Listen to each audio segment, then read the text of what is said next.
Il y a une part de colère. Comment des personnes ont pu penser, imaginer ce système génocidaire? On amène des élèves pour visiter le site des Juifs-Birkenau. C'est le seul lieu où on peut visiter les ruines des centres de mise à mort. Tous les autres centres de mise à mort sont démantelés dès 1943. Le seul qui fonctionne à partir de la fin de l'année 43, c'est à Auschwitz. Et donc le projet, c'est tout un travail sur la mémoire en l'absence de témoins directs. On va aller commencer notre visite sur le site de ce qu'on appelle la Judenramp, la rampe des Juifs.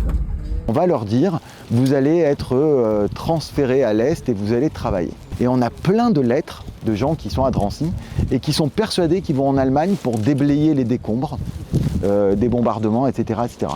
Et c'est ce mensonge qui va permettre le processus insensé qui va avoir lieu à Auschwitz. Le moment qui m'a le plus marqué, c'était dans une salle où on voyait tous les passages de la vie des Juifs. Et là, le fait de voir le contraste dans ce lieu, ça permet de bien réaliser la chose. La folie nazie, non. Il y a des gens qui se sont assis, des ingénieurs, qui se sont dit, tiens, comment on peut rationaliser un projet complètement irrationnel, assassiner les Juifs d'Europe. Mais eux, ils se sont donné des moyens rationnels de le faire. Alors ils se sont créés des chambres à gaz pour le faire. Et puis ensuite ils ont réfléchi comment on peut assassiner encore plus de monde. Il faut se rendre compte de la question qu'on se pose.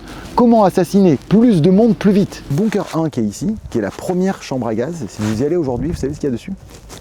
Il y a une villa avec une piscine, etc. etc. C'était assez impressionnant. On a été, c'est sûr, bouleversé par plusieurs scènes. Il y a beaucoup d'endroits ou de scènes relativement dérangeantes, surtout avec les cheveux, les chaussures ou les prisons ou encore la chambre à gaz. On ressent beaucoup de tristesse. C'est une sensation très bizarre d'être sur le lieu du crime, vraiment. Et on a tous ce devoir mémoriel. C'est pour ça d'ailleurs qu'on est ici.